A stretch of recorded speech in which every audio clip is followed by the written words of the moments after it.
vamos a saludar a la doctora Rosa Araya con nuestro acostumbrado microantena infantil del Ministerio Público Pupilar y vamos a hablar acerca de la protección infantil. Doctora, ¿cómo le va? Buen día.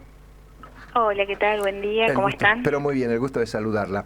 ¿Qué es el sistema de protección infantil?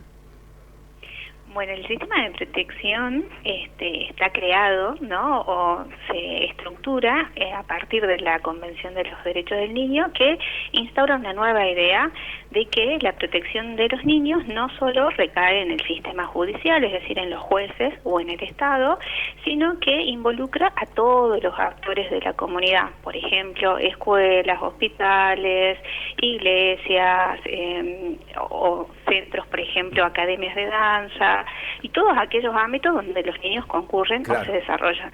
Entonces ahí estamos hablando de que son muchos actores que tienen que estar intercomunicados entre sí y articulados, por eso se hace alusión a esta palabra, ¿no?, de sistema de protección y no a que existe un solo actor que es el obligado a proteger a los niños. Uh-huh. ¿Y cómo esos engranajes, ¿no?, de los diferentes actores, cómo se complementan? ¿A partir de cuándo y de qué? Bueno, ahí surge un concepto muy interesante que es la corresponsabilidad. Es decir, estos actores son todos responsables, pero cada uno tiene una responsabilidad distinta. Bien. No va a ser la misma responsabilidad la que tenga, por ejemplo, una docente que la que tenga un juez a la hora de resolver. Eso estamos de acuerdo, ¿no es cierto? Entonces, vamos a ver cómo esas responsabilidades se articulan. Generalmente, este sistema de protección empieza a funcionar cuando aparece una situación de vulneración, por ejemplo, que pueda ser detectada por la docente, como decíamos anteriormente, y esta docente pueda poner en conocimiento a las autoridades de esta situación. Entonces, ese engranaje empieza a funcionar y a partir de esa denuncia, ¿no?, que hace este actor clave, van a empezar a intervenir los otros actores. Entonces, acá va a aparecer también un actor principal, que es la Secretaría de Primera Infancia, Niñez y Familia, que pertenece al Poder Ejecutivo, ¿no?, de nuestra provincia. ¿Qué es el primer resorte, vendría a ser, doctora? Es el primer resorte. Exacto, es como lo conocemos como el organismo de aplicación, sí, o órgano de aplicación, es quien tiene que tratar de articular a todos estos actores y va a empezar a evaluar qué es lo que está pasando, ¿no?, con ese niño, con su familia, y elabora como estrategias para fortalecer esa familia para que ese niño pueda estar bien. Pero bueno, si detecta situaciones de mayor peligro, por ejemplo, que este niño haya sido víctima de una situación de abuso, donde necesariamente tiene que intervenir además el sistema judicial, una fiscalía tiene que investigar ese hecho, ¿no? También tenemos participación nosotros desde las asesorías, también puede tener participación un juez de familia, y así van apareciendo todos estos actores que nos dice la ley, tienen que estar intercomunicados y articulados para evitar lo que se conoce como la revictimización de la persona, ¿no?, que este niño o su familia pasen por las diferentes instituciones contando siempre lo mismo y no se encuentren con una solución ante su problemática. Eso es lo que tenemos que tratar de evitar a través de esta articulación constante. ¿Están preparados los actores para actuar ante situaciones? Digamos, a ver, me explico. Un maestro, un párroco o en cualquier lugar, cuando nota una vulnerabilidad de un chico, ¿están preparados para actuar?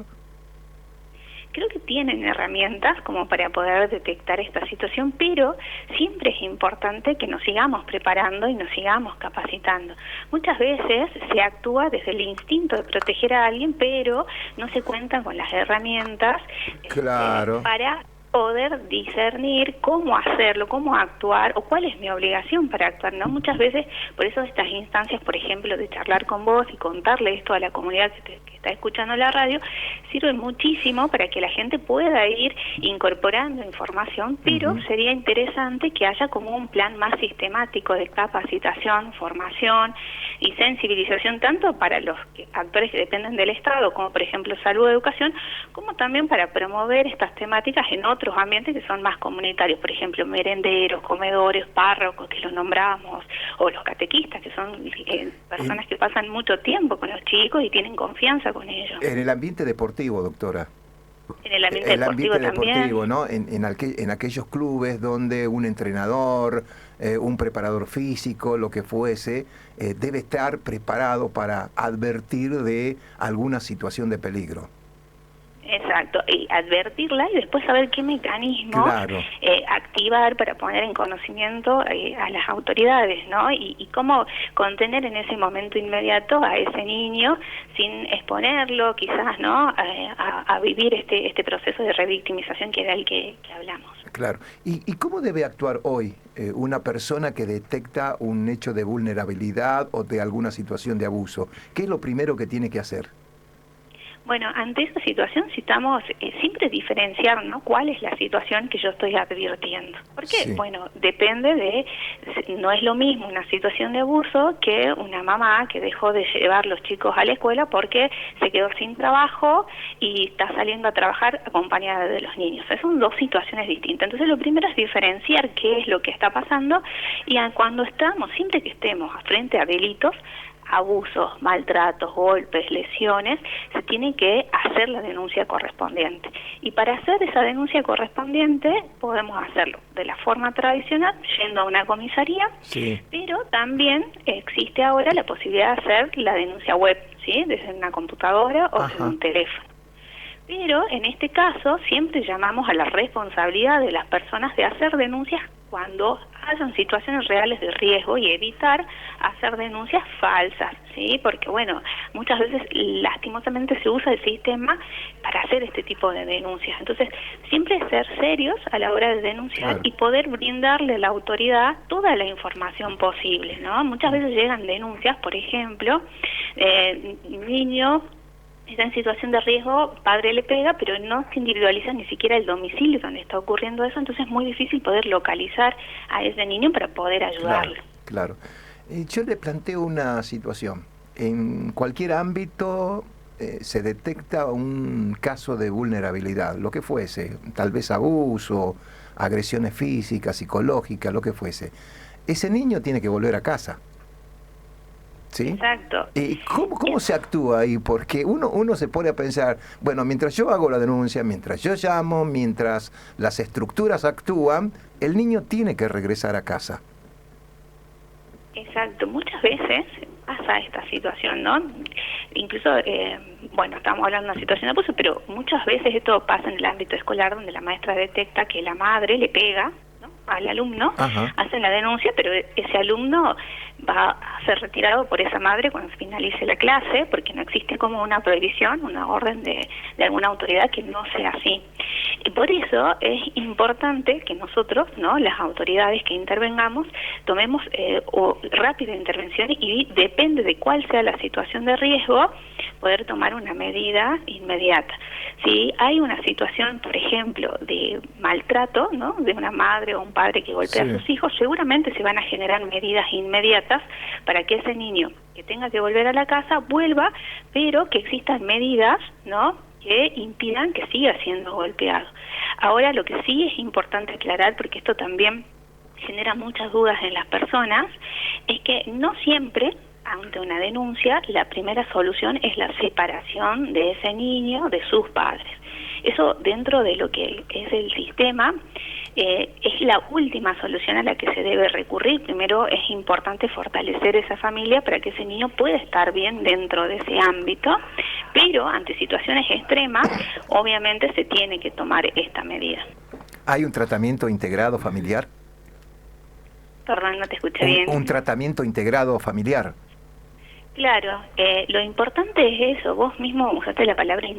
integrado, que es lo que debería ser siempre, porque Ajá. para que un niño esté bien, su familia tiene que tener herramientas también y tiene que gozar de un estado de bienestar, porque si no, el niño no va a poder desarrollarse dentro de ese ámbito y necesitamos adultos que puedan darle esa protección. Claro. Por eso es importante también trabajar con el adulto, ver qué está pasando con ese papá o esa mamá que lleva a, no sé, a aplicar métodos de crianza con la violencia. Quizás fue criado así toda su vida y entiende que esa es la mejor forma, por eso es importante trabajar con ese adulto también para darle herramientas para que puedan criar de manera adecuada a sus hijos. Sin trabajar con el adulto es muy difícil también poder garantizar un bienestar a ese niño, ¿no? Me decía recién que las denuncias se pueden hacer en forma personal, en una comisaría, en forma virtual y en una línea telefónica. ¿Cuál es esa línea telefónica?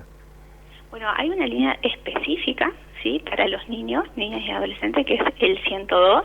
Es una línea gratuita que se puede llamar, ¿sí?, y contar una situación de vulnerabilidad o de conflicto que se esté atravesando, y reciben una contención inmediata por parte de un psicólogo, y si se detecta algún tipo de situación de riesgo, también se deriva, digamos, esa situación a las autoridades ya del sistema judicial para que comiencen a actuar. Gracias, doctora, por atendernos, ha sido muy amable. No, gracias a ustedes. Un abrazo. La doctora Rosa Araya, secretaria letrada de la Asesoría de Incapaces 10 en nuestro microantena infantil del Ministerio Público Pupilar.